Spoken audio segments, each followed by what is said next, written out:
host, the pro, and the hack. One's got charts and a game plan. One's got coffee on their shirt. One's quoting data, one's guessing. Somehow it still kind of works. With hosts, the pro and the hack, breaking it down, then laughing it back. One's got the play, one runs off track. You'll learn a thing or two and love the way they clash with the pro and the hack. The amazing Dinah Shore room in Mission Hills Country Club, where we come to you basically every week. And I am the hack. Make no mistake about that. Rich Gilgallen, and we're joined as always by one of the great golf teaching professionals in the Coachella Valley, if not in the country. Our dear brother David Mulso. David, how you doing, brother? I'm doing great, man. Good to see you, man. Always give me some hair. My dear brother, he is a teaching professional. Now, tell people the difference between a teaching professional and what you had to do to become that, and not that there's anything small about a golf professional, Right. professional golfer who works in the country clubs and in daily fee operations as well. But there is a difference. Oh yeah, I mean, experience. You got to do it. It takes a long time. You're training your eyes and all of that. When you first start off, you go through the PGA. You're learning basic grips, the fundamentals, basic swing principles, and that kind of thing. But to get as a swing coach, let alone working with pro golfers, Yeah. there's a lot more to it. Yeah, there's several here in the Coachella Valley, but here at Mission Hills, we are really honored to have a guy like Dave Mulso as the teaching professional. And we have our first guest in our podcast history coming. Yeah. So am I. I'm very excited. We're going to welcome Teal Thron from the First Tee, a seasoned golf professional who was here at Mission Hills for a long time and has dedicated her life to introducing the game and improving the play of our young people, Absolutely. which is the only way that you grow a game. Okay. And this is not an easy game to learn. And it's not an easy game to teach 8-year-olds, okay? Or 10-year-olds. You got to have a lot of patience. And we're blessed here in the Coachella Valley with an amazing First Tee program. And Teal is the CEO of the Coachella Valley First Tee. So we're going to take a quick break, and we'll be back with Teal as our first guest on the Pro and the Hack. We couldn't get a better one, so we're very excited about that. It's David Mulso and the coach, Rich Gilgallen, and we'll be back right after this. Don't go away. Wiggity, wiggity, yo. Welcome back to the Pro and the Hack. I love it when it rhymes, David. Well, look who's with us. We are so honored to have the CEO. Good. Thank CEO you. of I the can't First believe I'm Tee. the first guest. This Yeah, is first amazing. guest. I feel so honored. We're on top of the list. Bohannon is way down on the list. Sorry, Larry. No. And Teal has worked very diligently and very hard at promoting the game for young people. And tell us a little bit about the history of the First Tee and how you got involved. Yeah. So, First Tee Coachella Valley started. Should I talk to you or should I talk to the camera? Okay, I'm going to talk to you. So First Tee Coachella Valley started in 2008 as a program of the Desert Recreation District. It's a national program. There's over 150 chapters and a few international chapters. But we got going to really start to give access to the game of golf out here in the Coachella Valley. So I grew up out here, born and raised. Dad's a golf nut. I played golf since I could walk.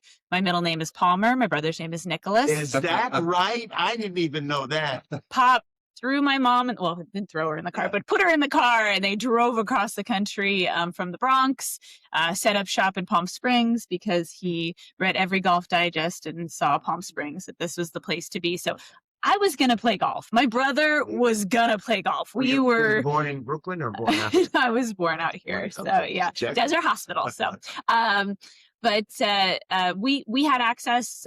Pop was a member here at Mission Hills Country Club for over 40 years.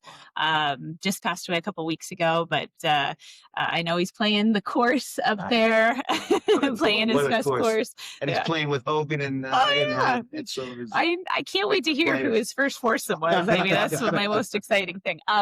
Anyway, so the program really got started to give that access. So the first facility that and our home base facility is the golf center at Palm Desert, which is right off of Cook Street. And it's got a nice 9-hole golf course attached to it. 9-hole par 3 golf course, double-sided range, and we have access there. So kids have access to the game because golf is so busy and so popular here in the Coachella Valley. There's really not a whole lot of room for kiddos, especially when it's not 120 degrees out, to be able to go out and play. So access is a big challenge. And in 2008, it was, hey, how do we get kids the ability to start playing?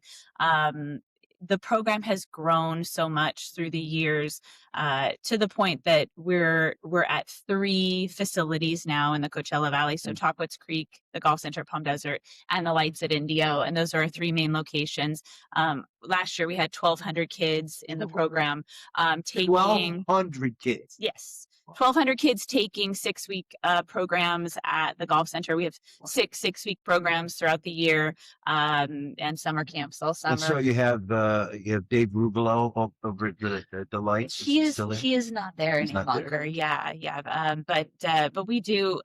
We have our coaches, our coaching staff, and our team out there. We're actually in the process of putting in a classroom space out at the Lights at Indio, so that we have indoor facilities to take the kids during summer camp so that they don't melt out there, because obviously it gets a little warm.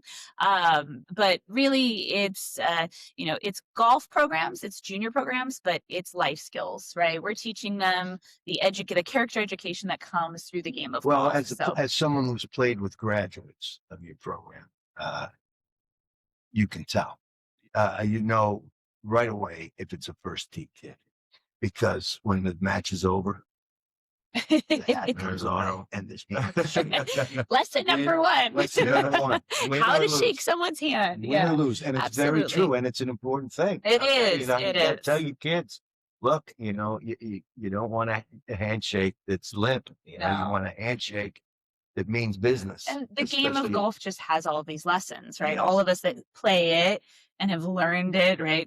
We call the penalty strokes on ourselves. It's not easy to do either. It's not easy to do, but very important. Yes. And then even just being able to talk to people, right? I'd say that that's one of the skill sets that, young people will always need that skill set. And they're just so much ahead of the bar if they're exposed to adults and mentors. So we don't just have our paid coaches who lead the instruction, but we have volunteers in the community who all help to support the classes. It is because the kids benefit so much from these amazing mentors and people who want to pour into them, want to talk to them about their lives. And it's friendships that are built, it's families that are built.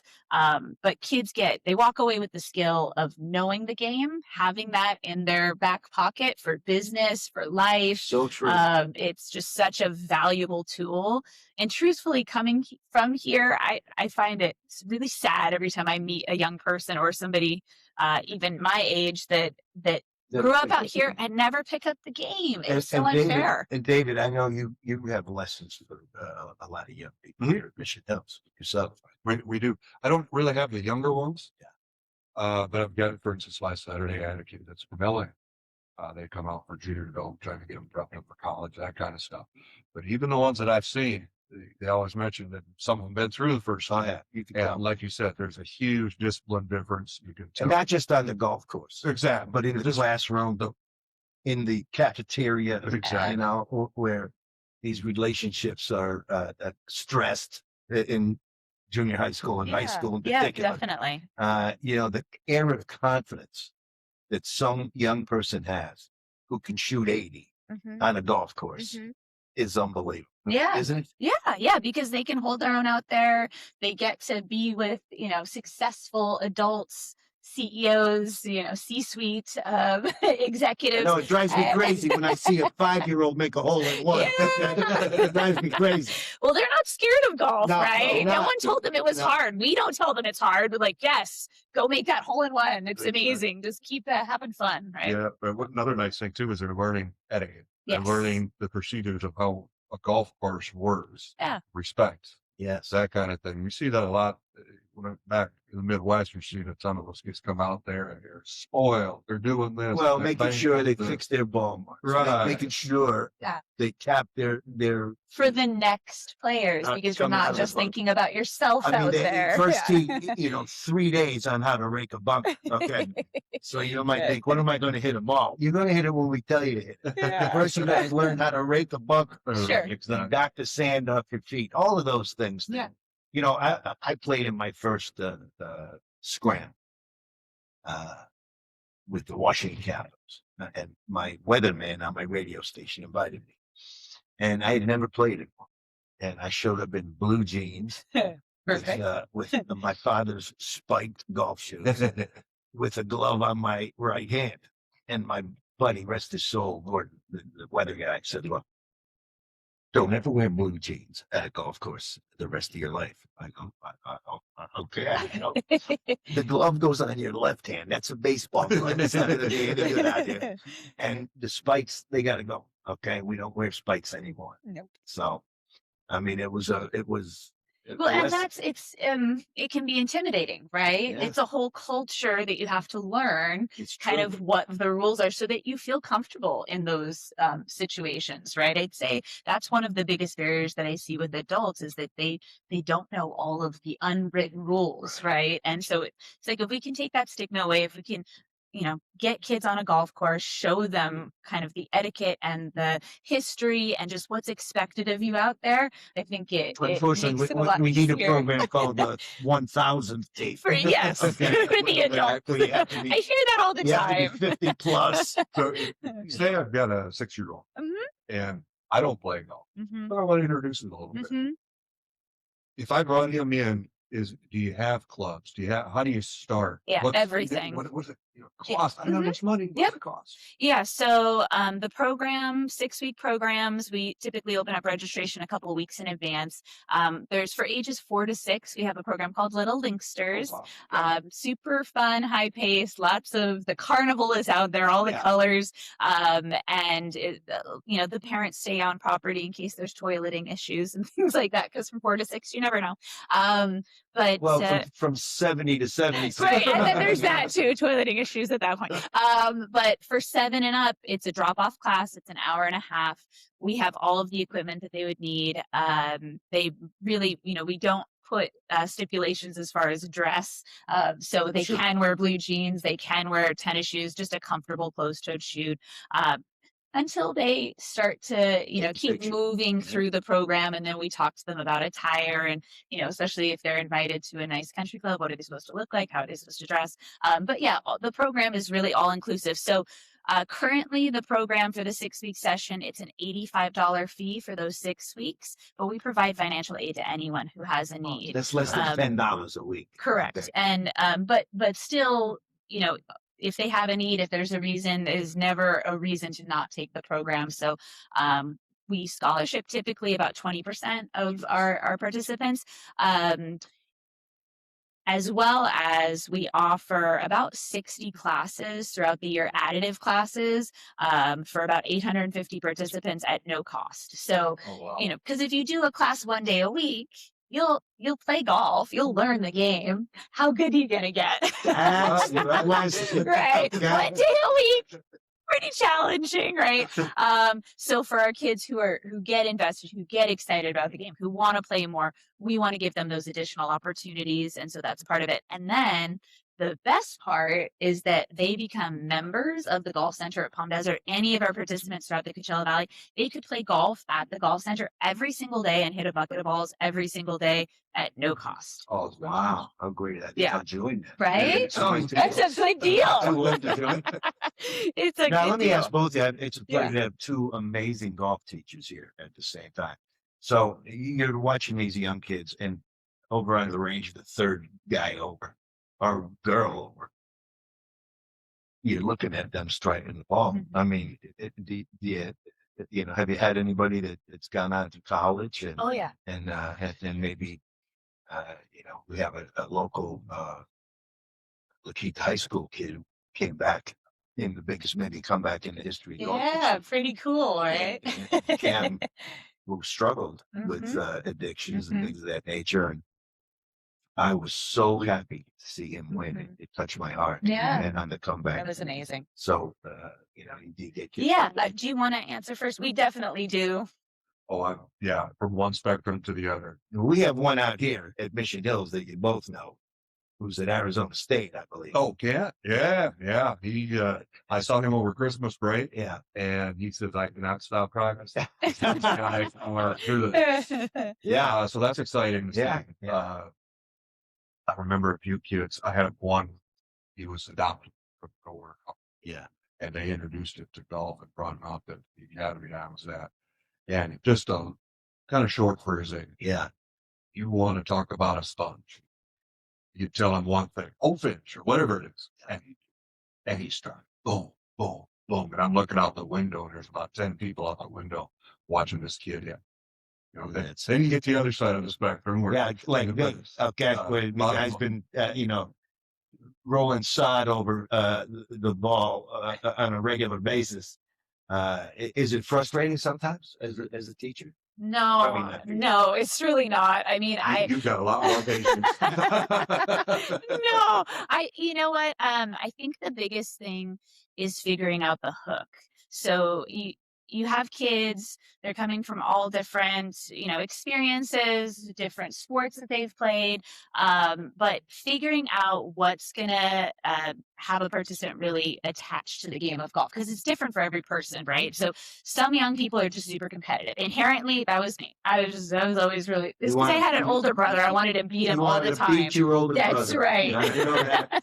But that's going to be motivating, right, for me, but maybe that's not motivating at all for other young people. So is it the social aspect of the game? Is it being out on the course with your friends? Is it being outdoors in this beautiful place? I'll never forget the first time I had a participant in the program and I took him to a golf course for the first time, a real full-length golf course, and he just said, gosh, it's just so peaceful out here. And that's what lit him up like a Christmas tree. And it's like, okay, that was the hook for him. It was just the peace and quiet and tranquility of being outdoors and nothing else around. So you have to figure out what's going to get young people excited about continuing. And how blessed are we that we live here? Yeah, yeah, absolutely. Is your microphone on? I see a red light on. Uh-oh. I'm hoping it's on. I hope so. Hopefully you're loud enough. There we go. Technical difficulties. That's all right. We can. There you go. Perfect. Yay. There we go. Yeah, the voice you hear is David Molzo, who really should be on the radio with that amazing pipes he has. Teal Thron is our guest, and she is the CEO of the First Tee of the Coachella Valley. And let's talk about funding, because you guys survive on donations, do you know? Yeah, so our chapter is a 501c3. We're a nonprofit. So yeah, we definitely are always searching for additional help to help us to reach additional goals, right? So if we're going to grow the program, if we're going to find the kids who can't get to us, and that's really kind of the next stage that we're in, is we opened the doors, they all came, it's been amazing. Now how do we really serve the community and get to kids who've never had this opportunity, don't know what golf is, and don't know that right down the street, or that all those gates that they're passing, what is behind those gates? Yeah, they don't know. So well, when I first moved out here, I had been used to paying $25, $30. That sounds so good. In Maryland, Yeah. And I came out here, one of the things that attracted me was golf, 12 months a year, because you don't get it 12 months a year. We had cart covers, with butane heaters that you put in the cup holders. And we had, I had a suit that like your little kid has if they're going snow skiing. My dad said he played with a red golf ball. Just so he could find it in the snow, Yeah. you know? And you'd squeak, squeak, squeak, walk, and you know that sound that Oh, we're kids so have in their spoiled. snowsuits. Yeah. And so out here, and then but when I came out here, I felt like Jean Valjean looking through the glass at the loaf of bread. If you're familiar with the Mhm. story, Yes. because you know it's not cheap Yeah. out here. So you know, to have the opportunity for these kids to learn, Yeah. you know, at a reduced cost or very little cost, Yes. it's a gift Yeah. to the community. It is. It really is. And to be able to expose them to what our community is. And then all of, as I stay in this position and as I keep thinking about our community and how we can really change the lives of the young people out here, all of the golf jobs that exist in the Coachella Valley, and how few of them actually go to the young people who grow up here. So And true. and I feel like that's just something that needs to change, something that, we will, work towards education of, hey, look at all of these different, career paths exist in the Coachella Valley that you could all help with. So, Well, one of the things that separates again the Coachella Valley and Mission Hills in particular is the focus on young women, yeah. and having been the official starter of the dinosaur 20 plus years, Mhm. to see, you know, I remember when Michelle Lee, it was 14, maybe when she played the first time, I think, Mhm. and she hit the tee shot over the trees on the right with a draw. Sure, no problem. She had like 80 yards. And even, you know, the other players were like, I can't hit that far, you know. And so that was a big boost. Yeah. And Annika and Lorena Ochoa and, you know, all these great, Charlie Hall right now, Mhm. you know, Yeah, despite, and despite the fact that she's smoking out a Dunhill heater. I mean, you know, the women's game I don't think has ever been No. stronger. Yeah, and we have 40% of our chapter is female participants. But I'm not satisfied with that until we're at 50-50, right? There you Maybe go. even 60-40. So You go, Teal. we definitely are always, we have LPGA girls golf programs. So we have programs specific for girls. Those are part of the programs that we cover the cost of at First Tee, so that, the girls can all be together. They have social activities. We do arts and crafts. We played the golf course one time with hula hoops. I thought that was the most fun thing ever, actually. Yeah, to get the hula hoop around the flag. It was great. Yeah, I'm gonna have to look into that. Yeah. Sounds like It might be be a little more my up your alley. might just be. Well, that's great too, because there's just so much more than just get them out there. It's like in a club. Yeah. There's development. There's hand-eye coordination. Yeah. The whole deal. And they have to want to be there, right? That's part of what we do is figuring out, you know what, young people, they might go, golf, I don't want to play golf. That's for old guys, right? I don't know what that is. But we show them how much fun the game can be, and we get them playing the game as quickly as possible. So back old school way of teaching juniors was, okay, you have to grind on putting. And then once you've become proficient at putting, you may get to chip. Yeah. And you just want to quit the game at that point. Yeah. It's the hardest thing in the game. Right. Right. But that's how it used to be. And Yes. then we get you the driving range, and you have to hit the ball at a certain skill set before you ever get to get on the golf course where the fun is had, where the game is being played. So we've, reversed that. It's all gamification. It's getting them playing games, having fun.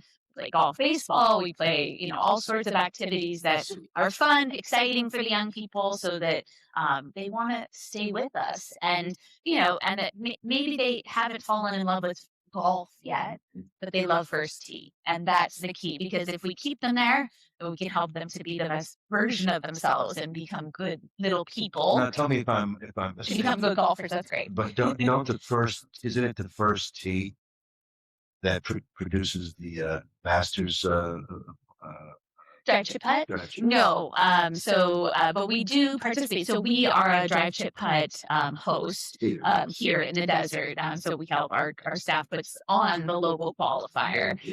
So anything golf related, junior related, we try to partner with and be a part of. So PGA Junior League as well. And that's in Drive Chip and Putt is so cool. If I could have done that when I would have been obsessed. I can drive.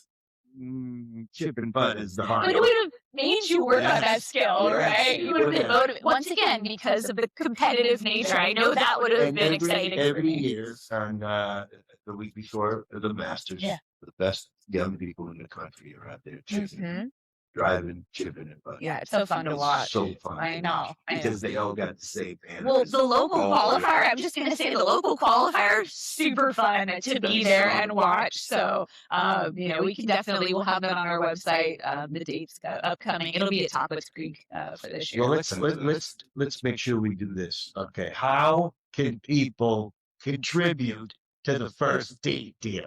Give them a number and a website. So all different ways, time and talent, and treasures always help our program. So volunteering, people in the community who want to volunteer and give back, that's a huge way to assist and support the program. Weekday afternoons, Saturdays, we have programs, and the only way we can keep expanding is through that volunteer support. So volunteer support, financial support, any way that you may be able to contribute, whether it's a monthly donation or, even legacy giving, putting us in your will or trust so that for future generations, we still have this program, because this program is so important to Coachella Valley. It cannot go away. It really cannot. Now that it is here, we cannot let it leave. So,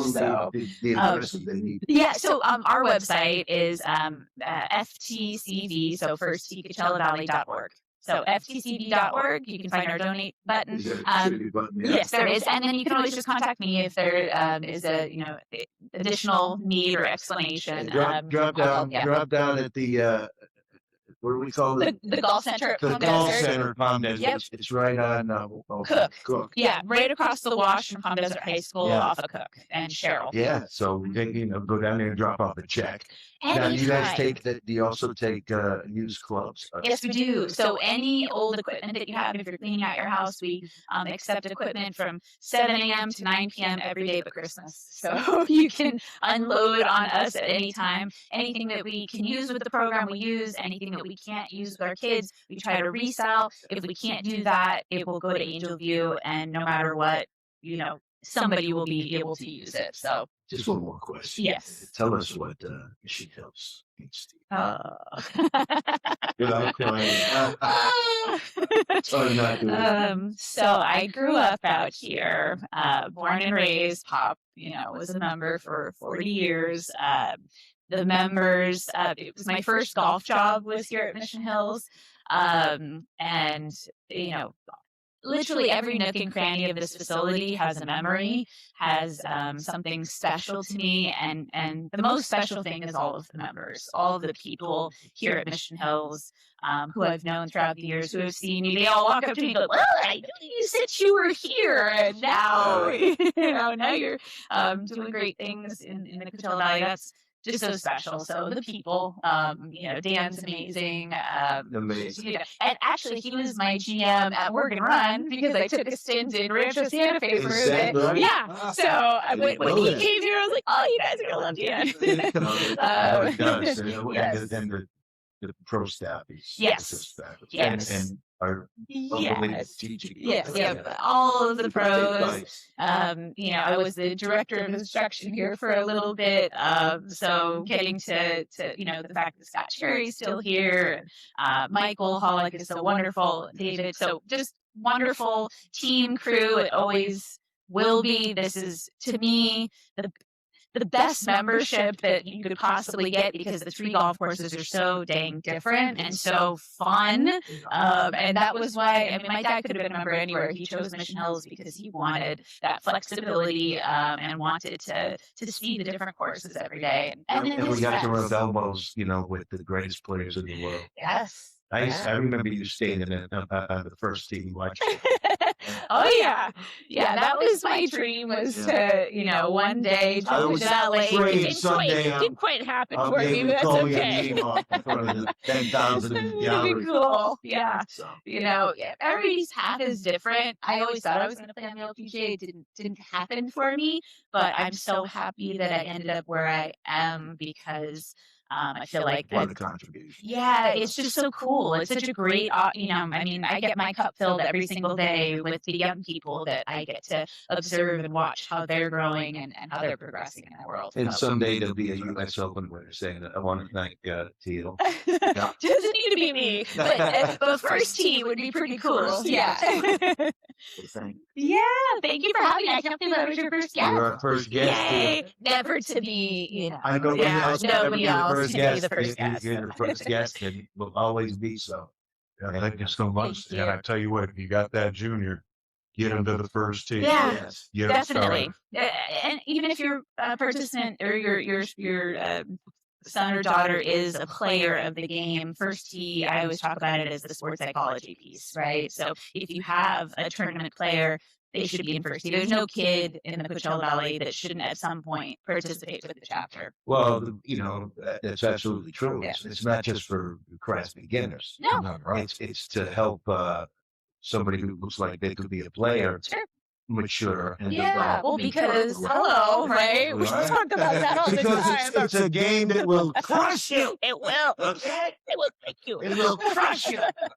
So it takes, and you have to have a certain attitude. Like I was talking to my friend the other day about Jack Nicklaus. Mhm. They asked Jack, have you ever hit a bad putt under pressure?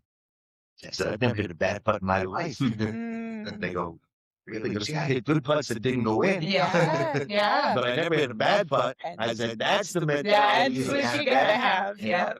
So thrilled to see you and to have So you. happy to be here. Thank you. And you're always one of our favorites, great Teal. So check her out at ftcv.com. CV.org. .org. Yeah. ftcv.org.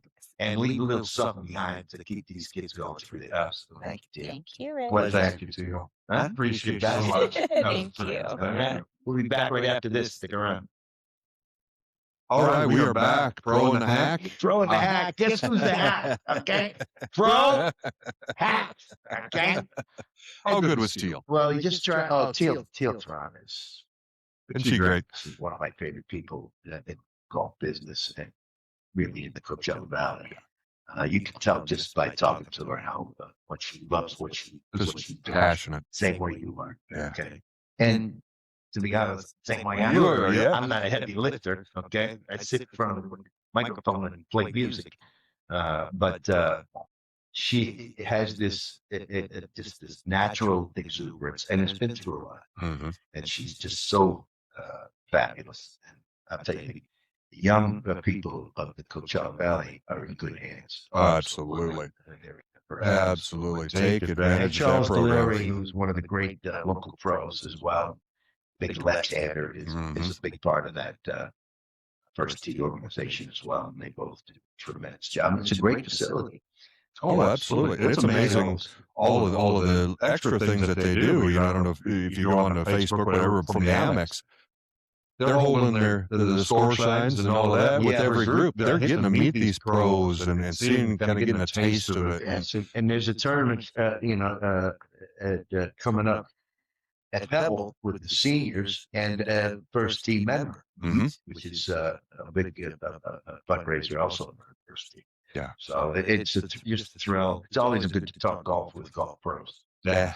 For me, it's one of my favorite things to do. And Mission Hills is a great place to do that. Absolutely. But I got a lesson, just a verbal lesson, and it wasn't working for me. My problem is I'm driving the ball so good, and I can putt, like most people, occasionally. Let me go over this with what I'm talking. And we're going to do some stuff in the future outside on the range and other putting green. I noticed that if I rock my shoulders putting, the ball goes straight. Why is that? You're staying on a consistent arc. Think of a grandfather clock, just going back and through. Yeah. Lots of times when Most people will manipulate the putter face a little bit. They can't keep it on the line, let alone trying to maintain any kind of consistent speed. Little trick, if you take the elbows out, just for a feel, and take your lead elbow to the target. But this is what you want. And you're feeling the rotation in your shoulder, and it maintains that arc. I'm catch can. I like it, so I'm just gonna try it. Move my shoulders. Yeah. And it was going straight where I aimed it. The key to the game of golf, very simple key, is for the ball to go where you're aiming. And it's not an easy thing. Nope. It's not an easy Got a lot of moving parts. And I don't care if you're a Tiger Woods or Richie Schmedrick. That's the key to the game. That's Even exactly at your level, I mean, when you hit a shot that's zooming at the pin, whether it's a sand wedge or a 3-wood from 260, Yeah. 40, 240. I can always dream. That's how it's supposed to be. Right. So out of your 71 shots on a Saturday, how many feel it? Oh, I would say you're lucky to probably 6, 10, maybe. Yeah, isn't that amazing? Not very many. But what you do, Oh, it's like butter. and that's why you show up at 6 a.m. the next day. That's exactly right. It's the feeling of the magical feeling that goes from the club face through your hands, up your arms, into your heart, Right into that soul. right into the soul. When and I think of this because of this hole-in-one that I had. It felt to me the second I hit it, the greatest contact I ever made with a golf ball. And it was like a frozen well rope going right at the pin. Mhm. And I thought, wow, that's what this game is supposed to feel like, But for a guy like me, it was a 13, 14 handicap. It just shows you that that's the magic of this game. Absolutely. I had Gary Player on my show, Mm-hmm. and I said, Mr. Player, you're the greatest bunker player that ever lived. He says, well, let me tell you. I showed up at the British Open in 19, I forget what year, 60, say. And I spent my last dollar on the train to get there. And I had no place to sleep. And I asked the greenskeeper at the old course, can I sleep in a bunker? You're kidding, really? Number 8, go right ahead. And I slept in the bunker that night. I changed the bathroom, and I won that tournament. I said, I've never slept in a bunker since. Oh, wow. I said, well, let me take advantage of this opportunity on the phone. Can you give me a bunker lesson? He goes, that. He said, first of all, if you're in greenside bunker, and you're in the first, and the pin is way in the back, don't be wedded to the sand. Try your 8 iron out of that bunker. Give it a shot. But the thing you must always remember, if I tell you one thing, lad, and you remember, if you're in the bunker, when you go to hit that ball, you must strike the match. Absolutely. That's fabulous There's advice. a match on the bottom of that ball, Mhm. on the bottom of that club, and you must accelerate and strike the match. And I see so many amateurs in bunkers trying to lift They it out, lift it out of or there. trying to Decelerate. decelerate. Yeah, the And club gets stuck. you have to, and that's why the lesson I got, and I'm sure you give it, is the dollar bill lesson. Absolutely. Where the ball is on the president's face, and you're going in front of the dollar and making sure you accelerate through where the dollar bill is. Absolutely. Absolutely. Strike the match. That's absolutely fantastic. Most people will come in way too slow. You got to get that club moving. Yeah. Remembering that it's the only shot where you don't hit the ball first. The only shot where you don't hit the ball. That's right. The Thump it. sand will take the ball out. Absolutely. That's the goal. Got to thump that thing. Get that club moving, and it's amazing the difference. Well, to get a lesson like that on the telephone. Oh, my. If you ask the fellas, I'm the greatest bunker player in the Coachella Valley now, as opposed to the fairway bunker, which is totally different. Completely different. Yeah. Setup is a little different. You want to and you wanna pick it. set the angle. If you got a lip in front of you, which Absolutely. normally you will have. Absolutely. Keeping in mind, you're still going to get sand in between the ball and the club face. Right. Always go up a club if you can. Always go up, Go up to a go- higher, Yeah, longer. if you think it's an 8-iron, go to a 7. Really? It will bend it a little bit. And then, boy, really watching, you go up a club, remember that it's going to come off face a little lower. So make sure you're still able to get over the lip. Don't try to get greedy. Just get it out of there. But go up one club. You need to have an understanding about bunker play Mhm. if you want to be a golfer. That's right. It's just nobody wants to go in there and practice. No. I get it, but I'll tell you what: when you can come out of that bunker relatively close to the pin, occasionally knocking one in, Mhm. and now today with the advent of a 60-degree wedge, Mhm. I usually, unless I'm on the other side of the green from the pin, I'm normally a 60-degree wedge guy out of the bunker. Mhm. I have a 56, which I can use if it's a little further.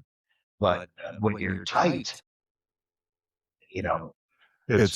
It's really something to watch for too. You might say, okay, that 60 helps. Yeah, that's your law. right, One thing too that I get a lot with clients is wanting a better understanding of a wedge.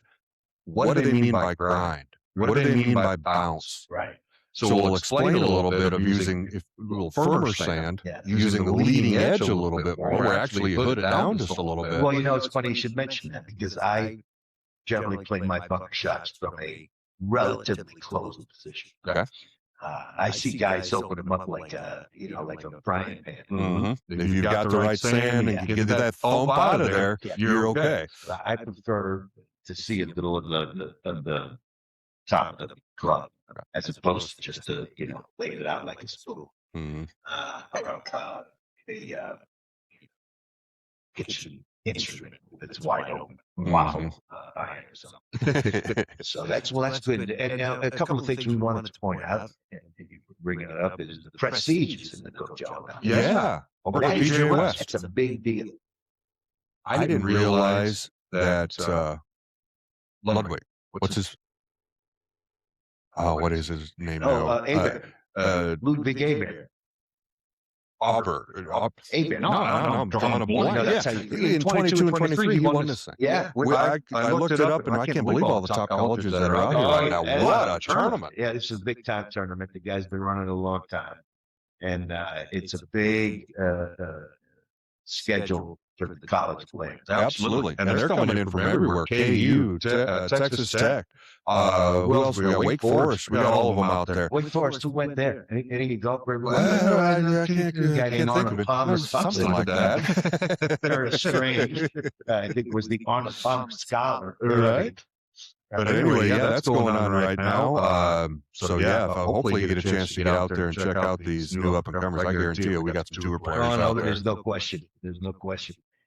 College has, become really the AAA PGA Tour almost as much as Corn Ferry Tour. Yeah, absolutely. And then believe you me, they're out there scouting. We got such young talent coming up, from the first tee, developing through high school, and those coaches are out there looking.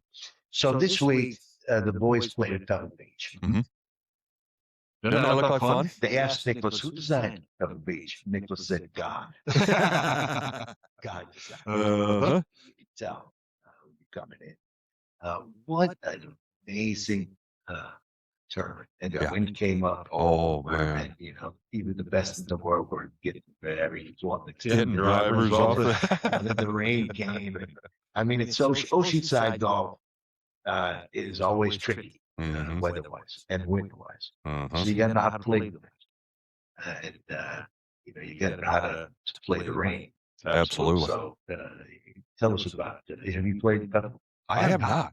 I had a good friend of mine, Steve Gacci. He qualified up there a few times, and he'd come back and talk about it, and just tried to get up there. And you got to go. And I still haven't been up there. Amazing. Someday maybe we'll have to take the show up. A little road trip. I like that. I like that.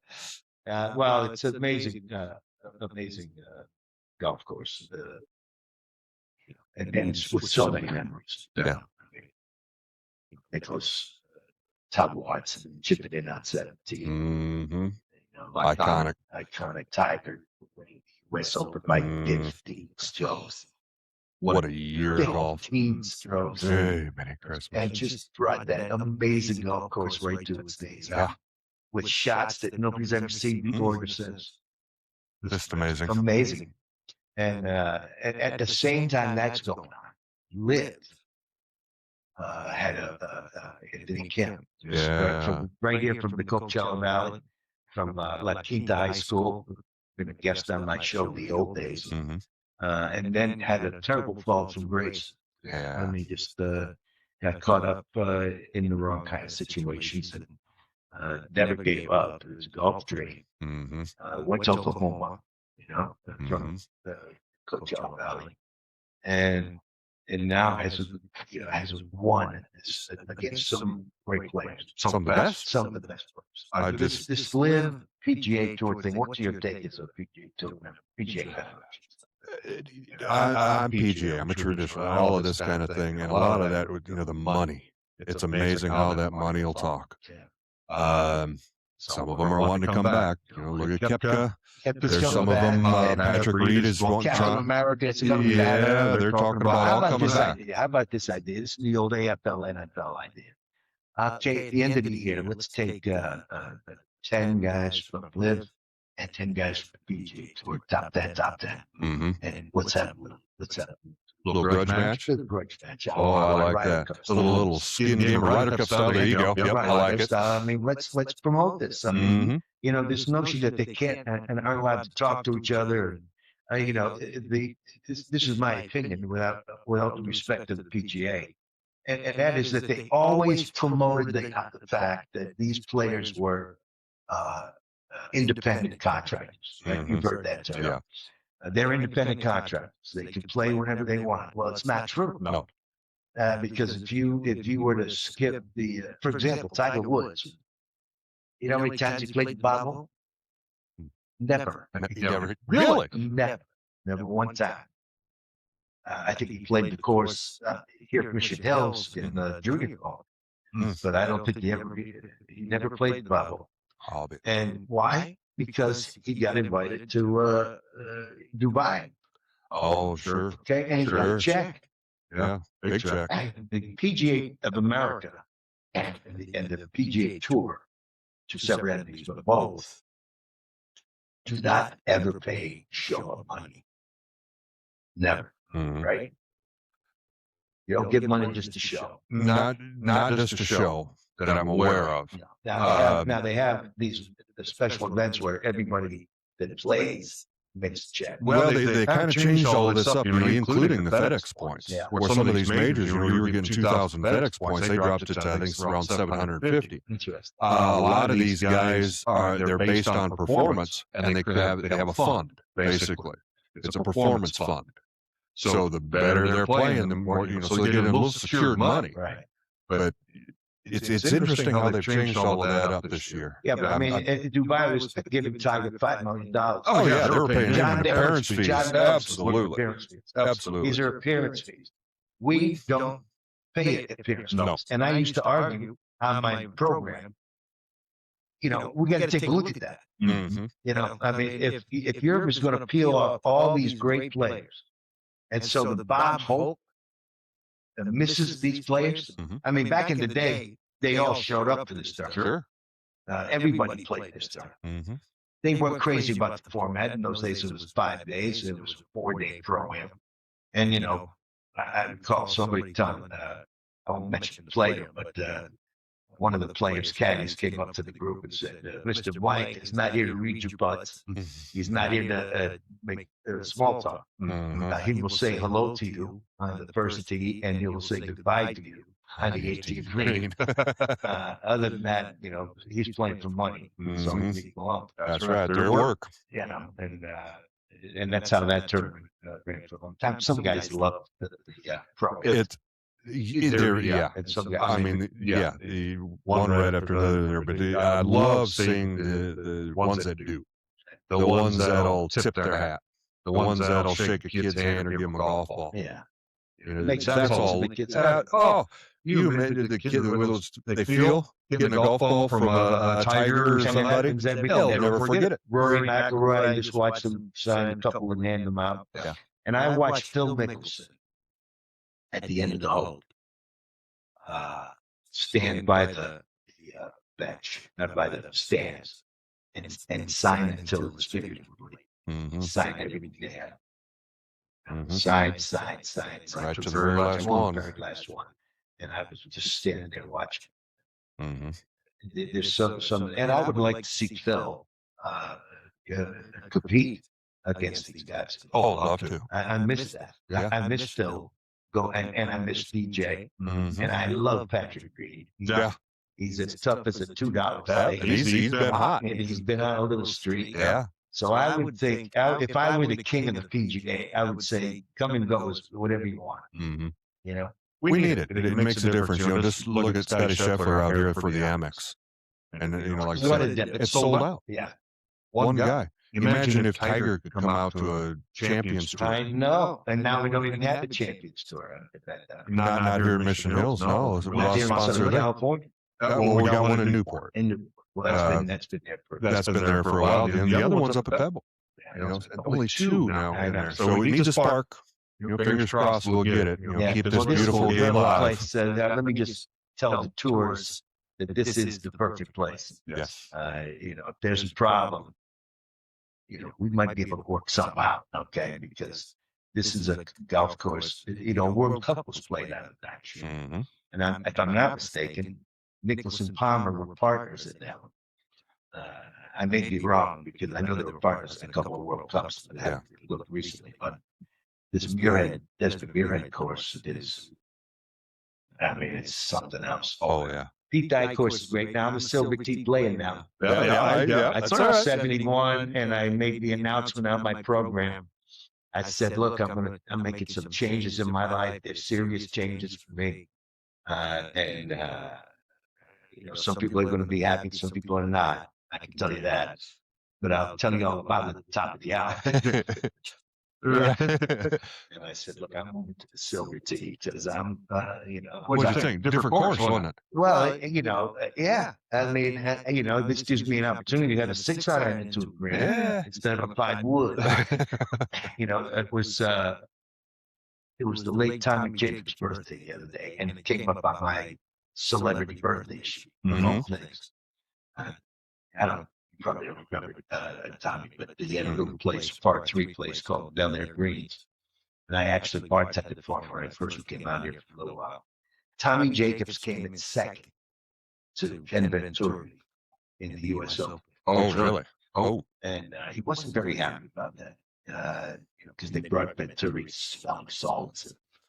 And they didn't bring him nothing. So he was griping about that 50 years later. And I'm a big Venturi fan.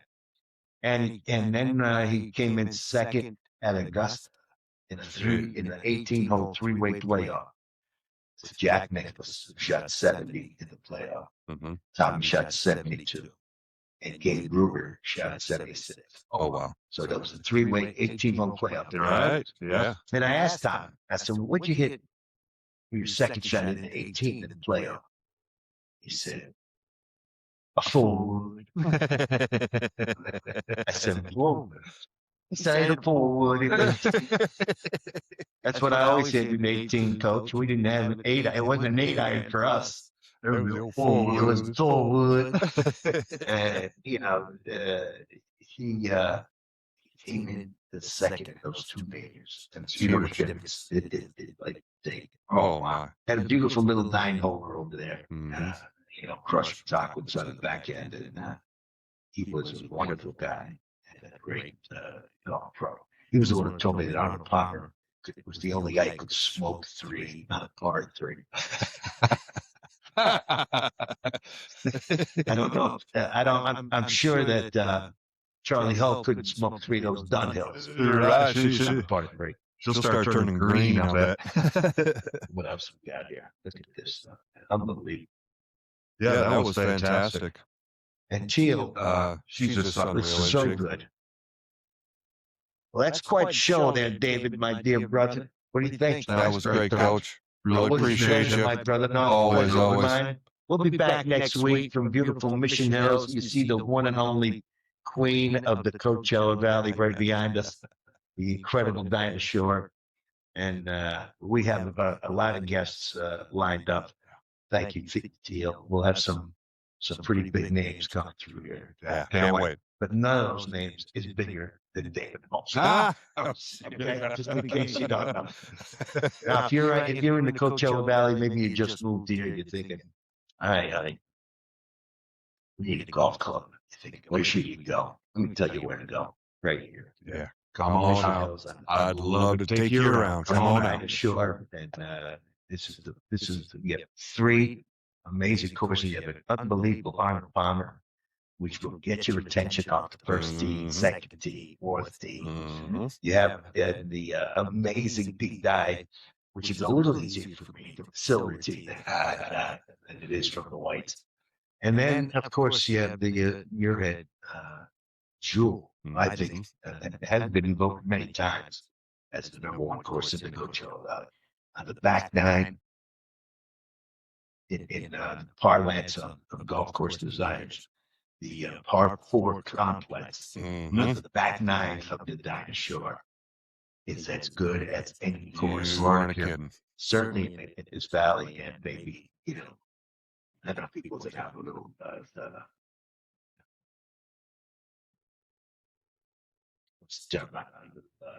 Michigan Little bias. bias. I'm a little biased. Hey, but it's true. Yeah. 12 hole. I tell people when we get to number 12, Mhm. the course starts here. Mhm. That's where this golf course starts. Start to buck it up. Here we go. You got a par 4 that you have to keep to the right. Mhm. Then you go to 13. Now you got a par 4 that you have to keep to the left. Mhm. And there's a challenge. Then 14, which is my least favorite hole on the course because I have $1,000 worth of golf balls in the lake. It's a little par 3. It's not that hard. Just a great par 3. 15, you could land a 747 on that fairway. Yeah. It's dead straight to the hole. So the bunker down on the left side. But if you hit it, scoot it, it'll take off. It'll get through that bunker. It'll test you. I even seen some of the gals out It's here hard to the A&A. get the fairway. She It goes hooked it. straight as an arrow. All you gotta do is hit it That's straight. Gerald Ford Road over your left shoulder. And I've seen plenty of LPGA superstars hit that way. Absolutely. And then 16, if there's a better parkour than 16 in this valley, I have not seen. It's downhill, uphill, with an invisible tree from the tee. Absolutely. It sneaks up on You you. get a shot, you go, oh, that's good. And then you get there and you're like, Wrong. okay, I got to hit a fade, a big fade, or a little draw, or I got to hit a big draw, or a little fade. It really gets your attention. Then, of course, 18 is That's iconic. That's one of the best finishing holes I've been at. I haven't played them all, but the ones I have played, that is still the So best. the old golf pro here, Terry Wilcox, Mhm. the dear brother, he's the guy first guy to put me on the team. I played little money game with Terry on the nine one day. Yeah. And we get to 18, and I'm down there in 3, and I flop one into the lake. So 4 in. No, it's down there in 2, and I put it in lake 3 and 4 out, hitting 5. And I'm getting a stroke. Uh-huh. And Terry's about 8 feet away in 3. So I 10 feet away. So I chipped it into the hole for a bit. I could see it. He's from Oklahoma. I could see him come.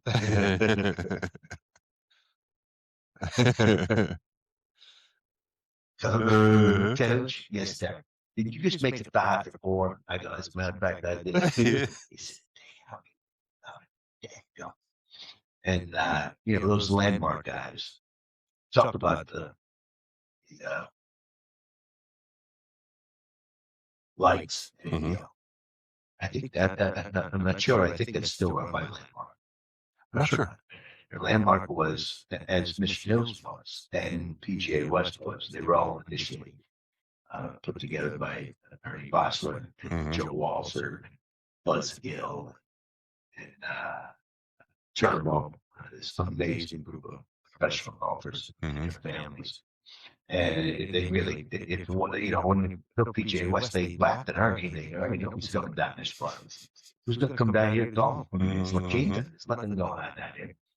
You see, it's that big. Absolutely. And they you know, they had a lot to do with this thing. Oh, that tree on the way from 17th green to the 18th tee is an Oklahoma oak.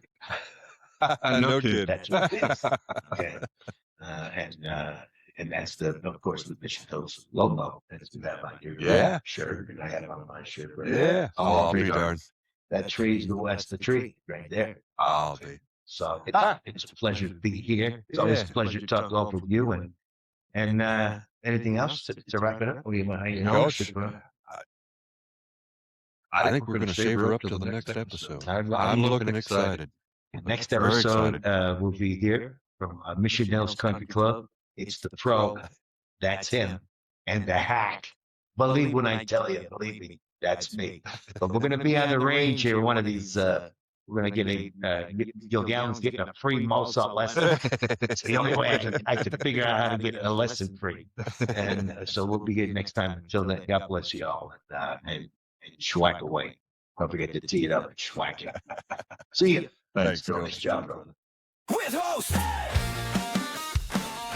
the pro, and the hack. One's got charts and a game plan. One's got coffee.